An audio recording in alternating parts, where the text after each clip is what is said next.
할렐루야! 우리 같이 박수 치면서 주님께 찬양 올려드리겠습니다.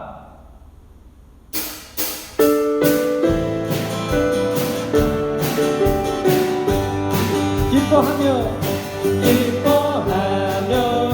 함께 노래 부르리 소리 높여 할렐루야 부르리 주님 앞에 나와 찬양 드리며 우리 주님과 함께 기뻐하리라. 나의 창조자 나의 창조자 나의 구원자 가장 귀한 나의 예수님 찬양합니다. 나의 치료자 나의 치료자 나의 선한 목자 되신 주 예수 나의 주 찬양하리. 한 번 더 찬양하겠습니다. 기뻐하며 함께 노래 부르리 소리 높여 할렐루야 부르리 주님 앞에 나와 찬양 드리며 우리 주님과 함께 기뻐하리라. 나의 창조자 나의 창조자 나의 구원자 가장 귀한 나의 예수님 찬양합니다. 나의 치료자 나의 치료자 나의 선한 목자 되신 주 예수 나의 주 찬양하리. 나의 창조자 나의 창조자 나의 창조자 나의 구원자 가장 귀한 나의 예수님 찬양합니다. 나의 치료자 나의 선한 목자 되신 주 예수 나의 주 찬양하리. 예수 나의 주 찬양하리. 예수 나의 주 찬양하리. 마지막으로 예수 나의 주 예수 나의 주 찬양하리.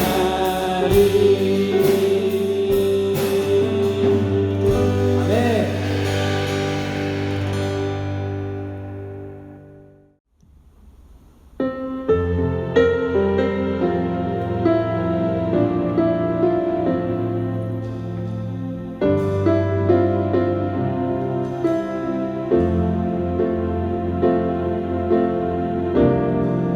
완전하신 나의 주 완전하신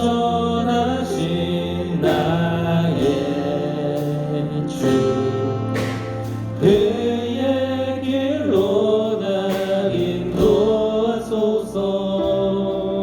행하신 모든 일 주님의 영광 다 경배합니다. 한 번 더 완전하신 나의 주 완전하신 나의 주 그의 길로 날 인도하소서. 행하신 모든 일 주님의 영광 다 경배합니다. 예배합니다. 예배합니다. 찬양합니다. 주님만 날 다스리소서. 예배합니다. 예배합니다. 찬양합니다. 주님 홀로 높임 받으소서. 한 번 더 찬양할게요. 완전하신 나의 주 그의 길로 날 인도하소서. 행하신 모든 일 주님의 영광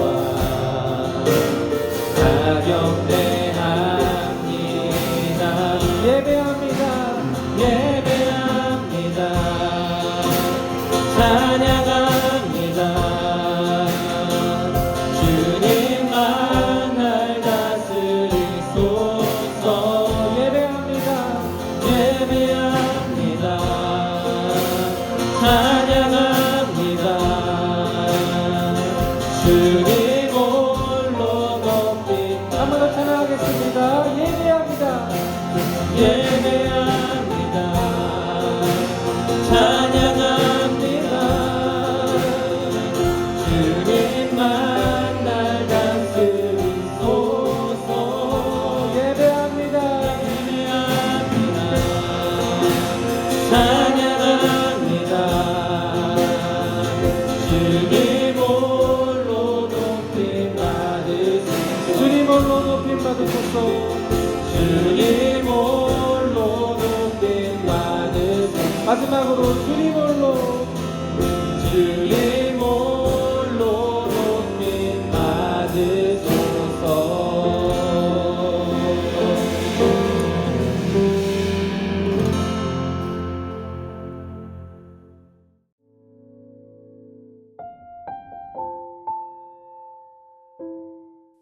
나는 전능하신 아버지 하나님, 천지의 창조주를 믿습니다. 나는 그의 유일하신 아들, 우리 주 예수 그리스도를 믿습니다.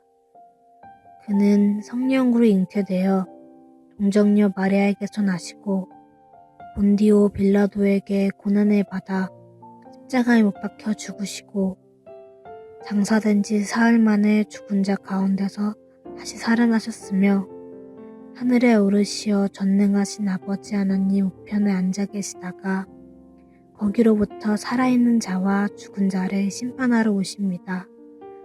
나는 성령을 믿으며 거룩한 공교회와 성도의 교제와 죄를 용서받는 것과 몸의 부활과 영생을 믿습니다. 아멘. 하나님이 주시는 말씀은 사무엘상 17장 34절에서 40절까지의 말씀입니다. 목사님이 가진 성경책으로는 구약 436면에 기록되어 있습니다. 찾으신 줄 알고 한 목소리로 같이 봉독하도록 하겠습니다. 다윗이 사울에게 말하되 주의 종이 아버지의 양을 지킬 때에 사자나 곰이 와서 양떼에서 새끼를 물어가면 내가 따라가서 그것을 치고 그 입에서 새끼를 건져내었고 그것이 일어나 나를 해하고자 하면 내가 그 수염을 잡고 그것을 쳐 죽였나이다. 주의 종이 사자와 곰도 쳤은즉 살아계시는 하나님의 군대를 모욕한 이 할례받지 않은 블레셋 사람이리이까 그가 그 짐승의 하나와 같이 되리이다. 또 다윗이 이르되 여호와께서 나를 사자의 발톱과 곰의 발톱에서 건져내셨은즉 나를 이 블레셋 사람의 손에서도 건져내시리이다. 사울이 다윗에게 이르되 가라 여호와께서 너와 함께 계시기를 원하노라. 이에 사울이 자기 군복을 다윗에게 입히고 노투구를 그의 머리에 씌우고 또 그에게 갑옷을 입히매 다윗이 칼을 군복 위에 차고는 익숙하지 못하므로 시험적으로 걸어보다가 사울에게 말하되 익숙하지 못하니 이것을 입고 가지 못하겠나이다 하고 곧 벗고 손에 막대기를 가지고 시내에서 매끄러운 돌 5을 골라서 자기 목자의 제구 곧 주머니에 넣고 손에 물매를 가지고 블레셋 사람에게로 나아가니라. 아멘. 여러분, 오늘 하나님이 우리에게 주시는 말씀의 제목은 훈련된 사람 다윗입니다. 여러분은 혹시 전쟁의 참혹함을 아시나요? 목사님도 여러분도 우리는 전쟁을 겪어보지 못한 세대예요. 그러나 목사님의 아버지도 여러분의 아버지도 어쩌면 할아버지들이 모두 다 전쟁을 겪어본 세대일 거예요. 6.25 전쟁으로부터 시작해서 베트남 전쟁에 이르기까지 말이죠. 목사님의 아버지도 베트남전에 참전하셨고 베트공이 쏜 총알을 13발이나 몸에 맞으셨어요.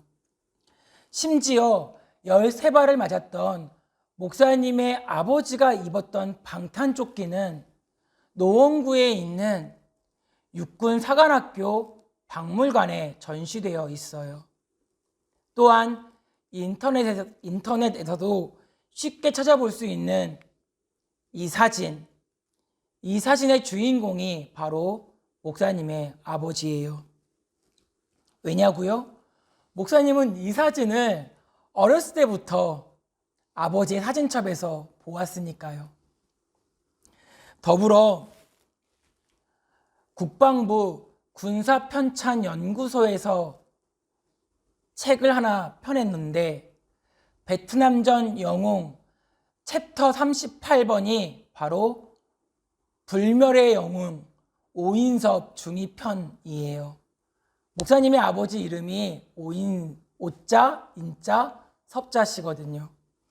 그리고 그 본문에 나오는 글 중에 몇 개의 단락이 바로 오늘 여러분에게 보여주는 단락이에요. 목사님이 그냥 간단하게 내용을 추려서 말해볼게요. 베트공이 마을에 쳐들어왔고 또 베트공과 함께 베트남 국민들이 같이 있으니 공중 폭격을 하지 못하는 거예요. 그래서 소총으로 무장한 병사들과 함께 아버지는 그곳을 탈환하고자 작전을 펼치게 되죠. 그런데 너무 많은 총알 세례 때문에 가까이 가지 못할 때 아버지가 M16을 퍼부으면서 그쪽으로 나아가기 시작했고 적군들이 수류탄을 던지자 그 수류탄을 집어서 다시 던져서 적들의 자동 소총 기지를 폭파시켰어요. 그러면서 세 면으로 둘러싼 분대들이 가열차게 공격을 가하는데 가장 앞장서 있던 오인섭, 그 당시에는 소위가 총알을 맞았고 그리고 온몸이 벌집이 되었어요. 소대원들은 다 죽었다라고 생각할 때 아버지께서 일어나셔서 아버지의 뒤를 따르는 모든 동료들과 함께 그 소초를 다 제압했지만 베트공을 100명 이상 죽이는 전과를 올렸지만 반면 아버지가 속해 있는 중대도 46명이나 전사했다는 이런 기록이에요. 그런데 여러분, 이게 말이 되나요? 사람이 어떻게 총알을 13발을 맞았는데 견딜 수 있었겠어요? 그리고 여기 나온 기사처럼 글처럼 어떻게 그 총알이 다 피해갈 수 있었겠냐고요. 물론 그 총알은 방탄조끼에 맞았고 또 손과 발에 다 꽂혔어요.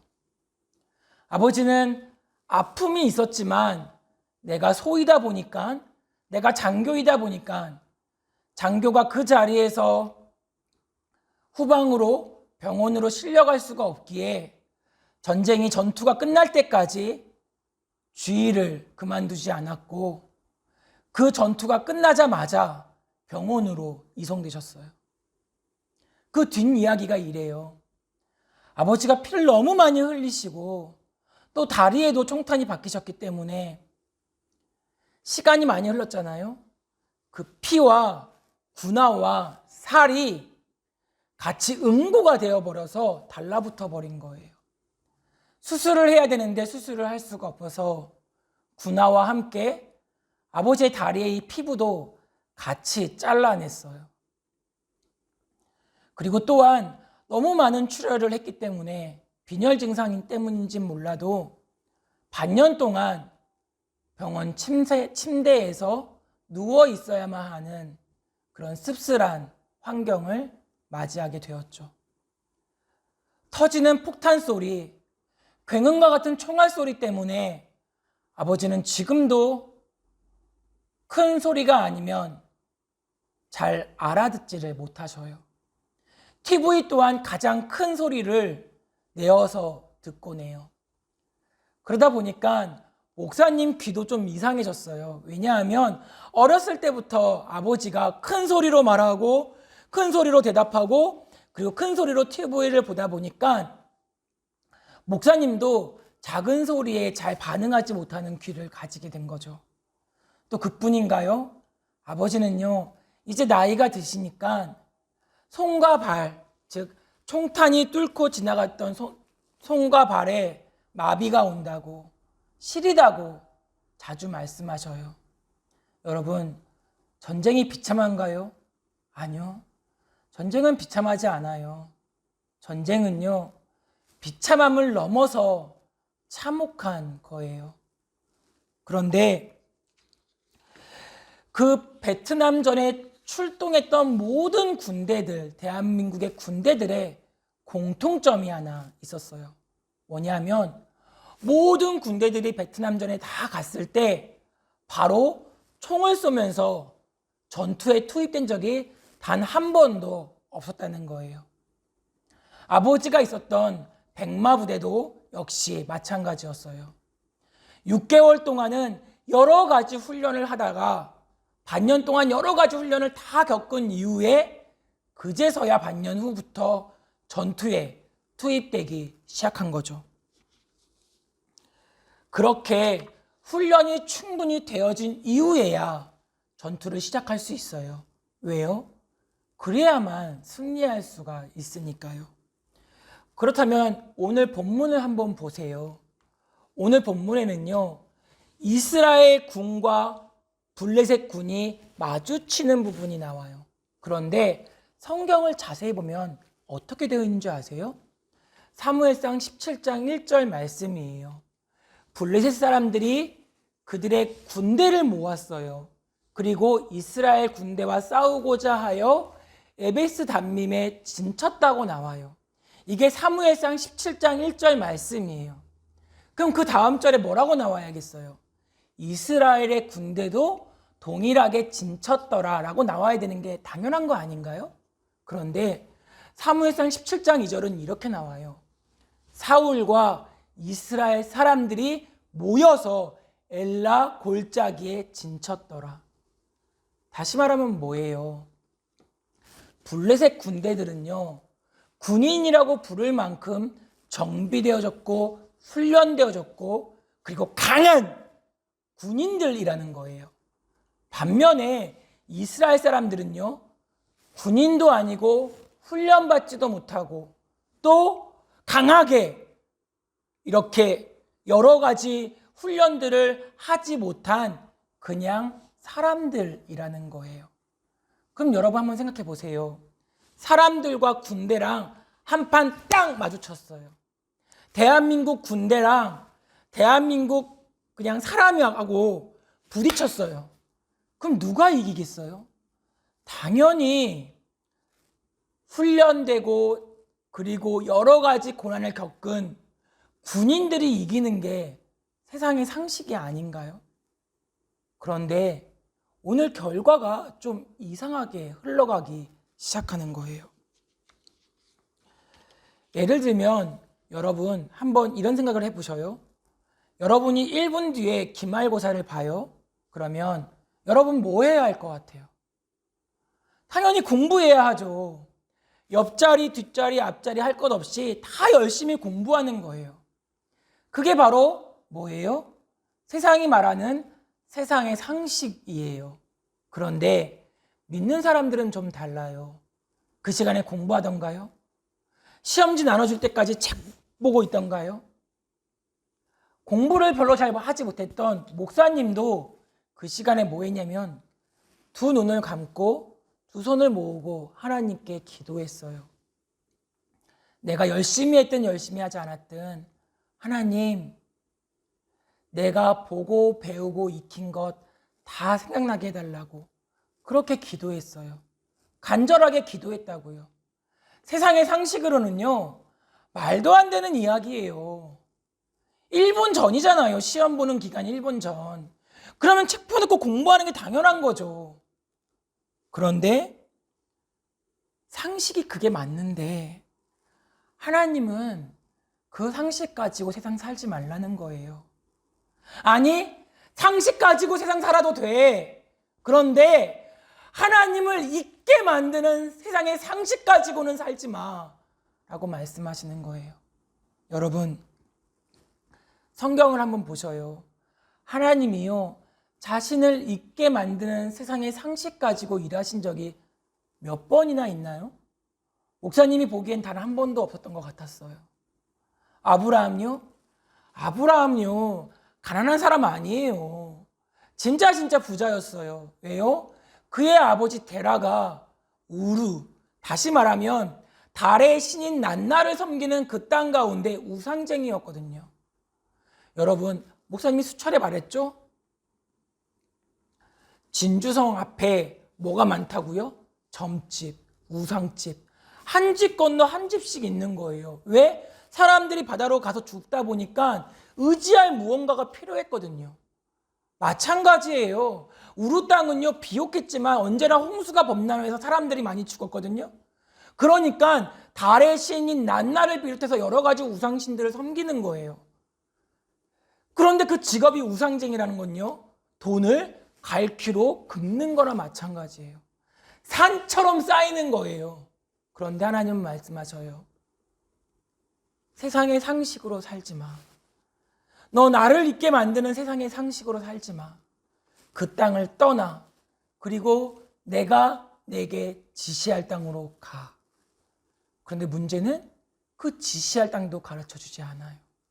일단 떠나! 그러면 가르쳐 줄게. 그때 순종하는 거예요. 이삭은요, 나이 40에 결혼했어요. 목사님보다 한 살 더 늦게 결혼했어요. 그리고 그의 나이 60세 때 야곱과 에서를 아들로 얻게 되죠. 왜 20년 후에나 그렇게 후손을 늦게 주셨을까요? 당연하죠. 그래야만 하나님을 찾고 찾으며 애달프며 갈망했을 테니까. 이삭만 그런가요? 야곱도 그랬어요. 야곱이요, 아버지의 축복을 뺏기 위해서 형 에서를, 그리고 아버지를 여러 가지 술수와 모략으로, 세상이 말하는 술수와 모략과 기만과 속임수로 다 속여버리고 말아요. 근데 그때 하나님은 야곱에게 나타나지 않죠. 다만 그가 자신의 형인 에서로부터 죽음을 피하고자 도망칠 때, 그가 베델에 이르러 돌베개를 베고 잠을 잘 때, 그 돌베개를 자신의 눈물로 적실 때, 그때 하나님은 야곱에게 나타나 그에게 하나님께서 내려주시는 사닥다리를 보여주시는 거예요. 그뿐인가요? 요셉은요, 채색 옷을 입었어요. 형들이 10명이나 있잖아요. 근데 채색 옷을 입은 사람은 요셉 단 한 명밖에 없었다는 거예요. 근데 그 채색 옷을 입은 요셉이 어떤 꿈을 꿨어요? 11개의 곡식단이 자기에게 절했대요. 해와 달과 11개의 별이 자신에게 절했대요. 아니, 이런 싸가지 없는 동생이 어디 있냐고요. 이런 말도 안 되는 동생이 어디에 있냐고요. 해는 아버지, 달은 어머니, 11개의 곡식과 11개의 별은 형제들이잖아요. 그 형제들이 자기에게 다 절한다는 거잖아요. 이런 싸가지 없는 동생을 어떻게 하겠어요? 그만 놔두겠어요? 아니요. 애굽의 노예로 팔아버리는 거예요. 세상의 상식으로 이게 맞는 거냐고요. 세상의 상식으로 이게 옳은 거냐고요. 그런데 하나님은요, 이것을 바꿔서 역사하셔요. 13년 동안 옥에 갇혀 있을 때, 한두 해도 아니에요. 13년 동안 옥에 갇혀 있을 때 요셉으로 하여금 그 옥에 갇혀 있는 왕의 죄수들을 통해 애굽의 정치를 배우게 하셔요. 또 애굽의 문물을 배우게 하셔요. 그리고 또 애굽의 재물을 어떻게 읽어야 하는지 배우게 하셔요. 다시 말하면 하나님이 훈련시키셨다는 기간인 거예요. 여러분, 세상은요, 항상 우리에게 말해요. 야, 상식적으로 살아. 야, 상식적으로 행동해. 야, 시험 기간 1분 전에 공부하는 거 당연한 거 아니야? 왜 그렇게 안 해? 라고 말해요. 그런데 하나님이 성경에서 세상의 상식으로 일하게 하신 적이 몇 번이나 있냐고요. 하나님을 잊게 만드는 세상의 상식을 가지고 일하게 하신 적이 몇 번이나 있냐고요. 하나님은 우리 수원성교회 중등부 친구들에게 말씀하셔요. 사랑하는 중등부 친구들아, 최선을 다해라. 그러나 나를 잊은 세상의 상식으로 절대 살지 말아라. 그렇다면 하나님을 잊지 않는 상식으로 살려면 가장 먼저 해야 되는 일이 뭘까요? 바로 훈련되어져야 한다는 거예요. 가장 절박한 순간에 하나님의 이름을 용기 있게 말하는 사람은요, 훈련되어지는 사람이에요. 격주마다 말씀을 전할 때마다 꼭 영화 300 이야기를 하게 되더라고요. 왜 그런지는 모르겠지만 여하튼 이번 주도 마찬가지예요. 페르시아 제국의 황제, 왕의 남자가 아니라 에스라의 남자 아하수에르, 크세스가 100만 대군을 이끌고 그리스로 침범하게 돼요. 그때 테르포필라이라는 협곡을 꽉 잡고 있는 스파르타의 300명의 결사대가 그 협곡을 막기로 자신의 목숨을 내걸고 지키기 시작해요. 물론 그 가운데는 스파르타의 왕인 레오니다스도 있었죠. 그런데 그 300명에 끼지는 않았지만 애국심에 불타는 사람이 한 명 더 있었으니 바로 그의 이름이 에피알테스였어요. 그는 왕에게 이렇게 말해요. 스파르타의 왕이여, 저도 이 전투에 참여하고 싶습니다. 저도 내 생명을 내걸고 페르시아인을 죽이겠습니다. 라고 말할 때 레오니다스가 뭐라고 말했을까요? 잘했어. 그래, 잘했어. 너의 애국심 높이 살만하다. 같이 들어와! 라고 말했을까요? 아니요. 이렇게 말하는 거예요. 저도 싸우겠어요. 페르시아군을 죽이겠어요. 라고 말하는 꼽추 청년 엘피알테스에게 이렇게 말해요. 레오니다스 왕이 방패를 들어봐. 그러자 방패를 드는데 꼽추 청년이 훈련되어 있지가 않은 거예요. 손에 근력이 없는 거예요. 그러니 방패를 들지 못해요.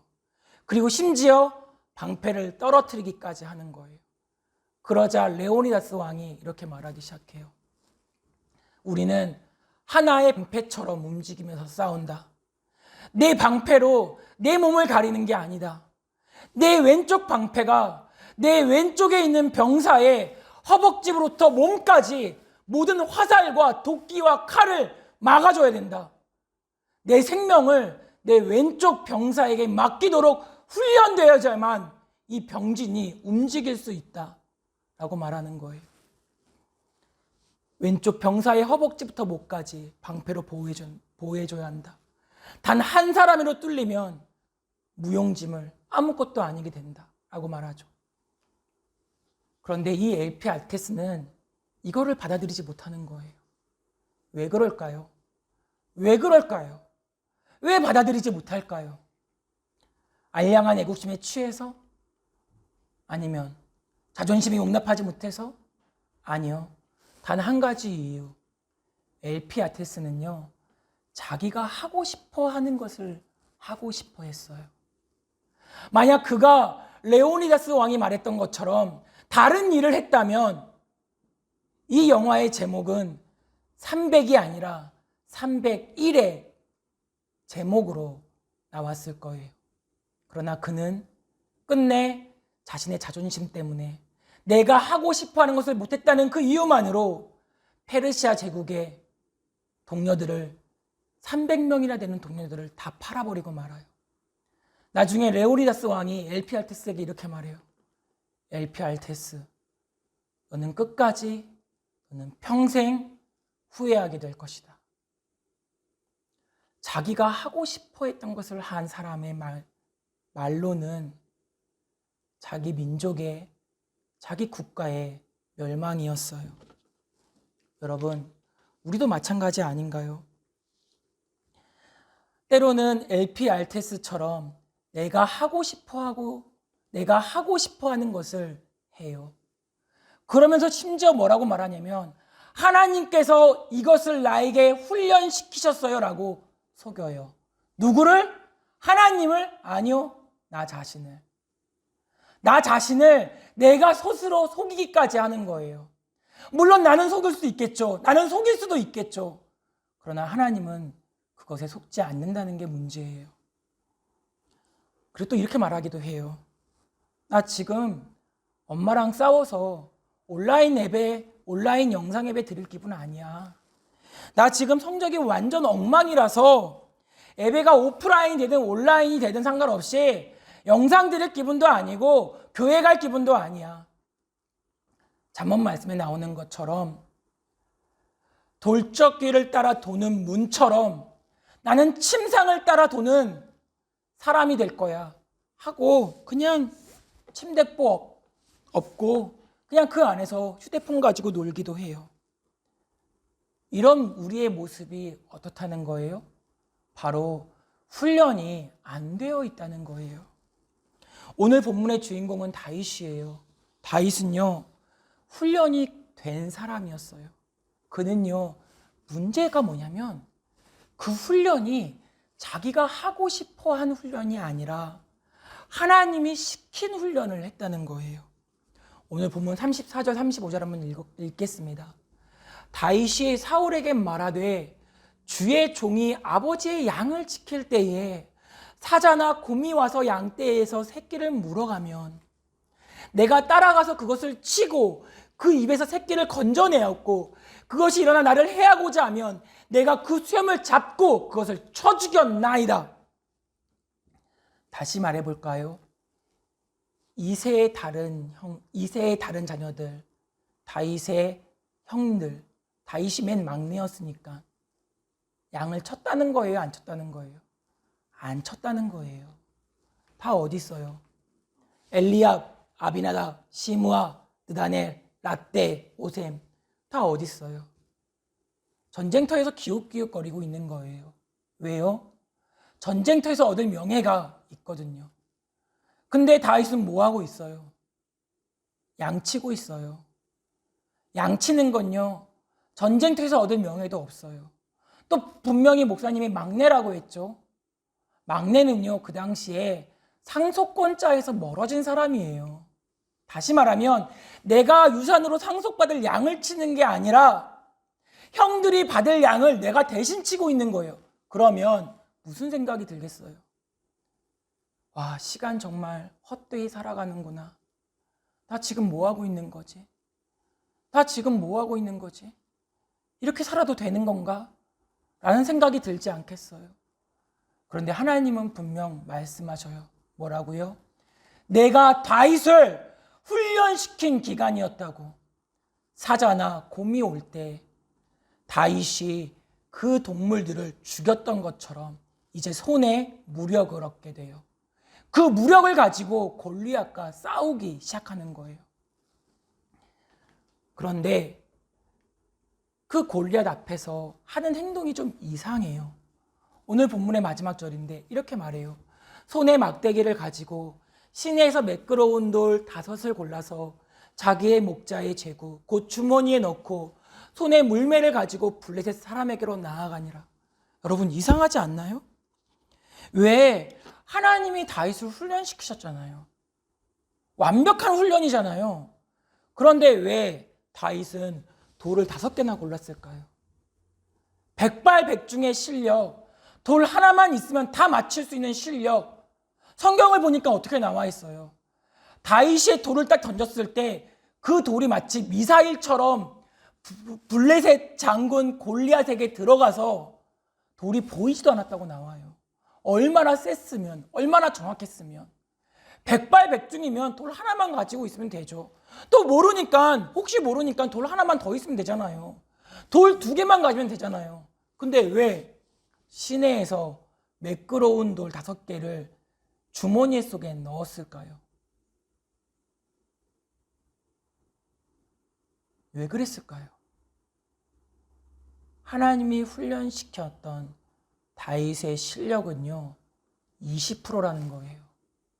돌 5개를 던지면 그 중에 하나가 정확하게 들어가서 사자나 곰을 죽였다는 거예요. 밀전도사님하고 식사를 할 때 밀전도사님이 저에게 사석에서는 형이라고 부르니까 이렇게 말하더라고요. 기도 형, 내가 옛날에 창업을 했잖아. 식당을 했잖아. 근데 그때 그 창업을 할 때 이렇게 말하더라고. 그 창업 가운데 성공하는 사람은 10%라고 하고 90%는 다 실패한다고 하는 거야. 근데 나는 그 10%에 내가 들어갈 줄 알았어. 근데 알고 보니까 내가 90%에 들어가더라고.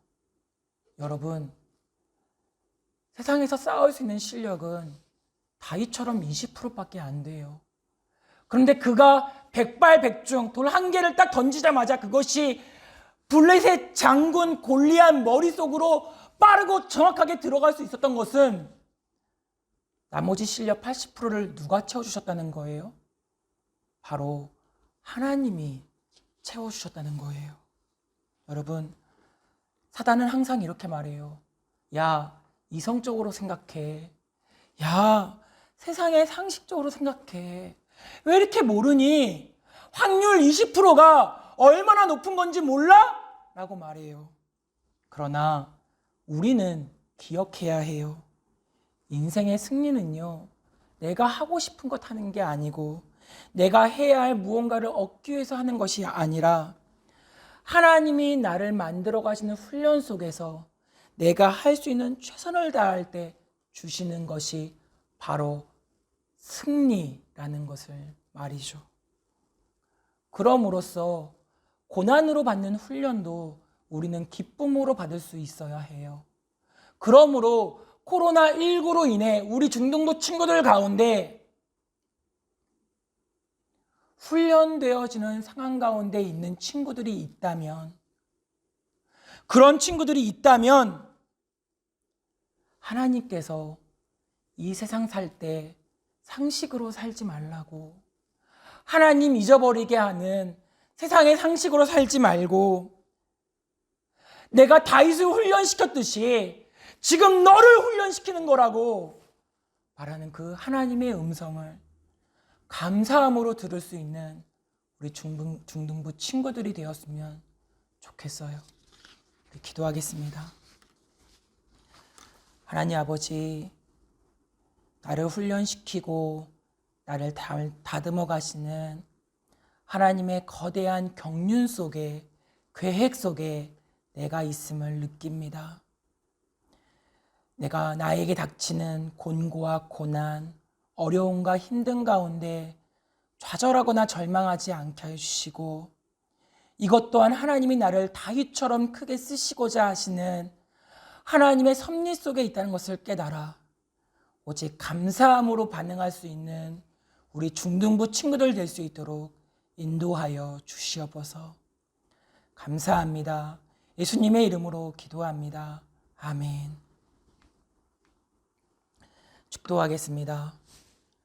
우리 죄를 대속해 주시는 예수 그리스도의 은혜와 우리 인생의 주인이시자 역사의 섭리자 되시는 아버지 하나님의 그 크신 사랑과 우리로 하여금 교만치 않게 하시며 겸손케 하시고 모든 죄악으로부터 멀리 떠나 성결하게 하시는 성령의 감동감화 충만하신 역사가 다윗의 훈련처럼 나를 훈련하시는 하나님의 음성 듣고 순종하며 나아가는, 감사하며 나아가는 우리 중등부 친구들 머리 위에, 교사들 위에, 수원성 교회 위에, 온 교회 위에 이제로부터 영원까지 함께 있을지어다.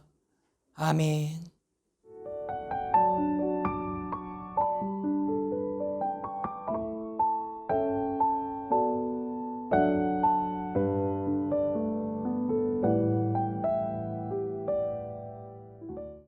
여러분 안녕하세요. 오기도 목사님 말씀 잘 들었나요? 10월 18일 광고 전달해 드리도록 하겠습니다.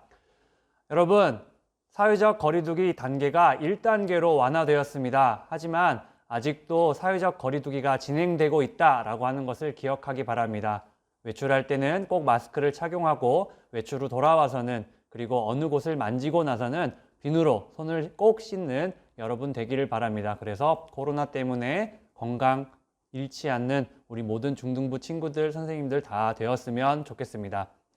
오늘이 마지막 광고인데요. 왜 마지막 광고일까요? 다음 주부터 예배당에서 이제 만나게 되었습니다. 여러분, 이제 소원성교 교육관 5층에서 다시금 이전과 같이 오프라인으로 예배를 드리도록 하겠습니다. 여러분, 지난번에 왔을 때와 동일합니다.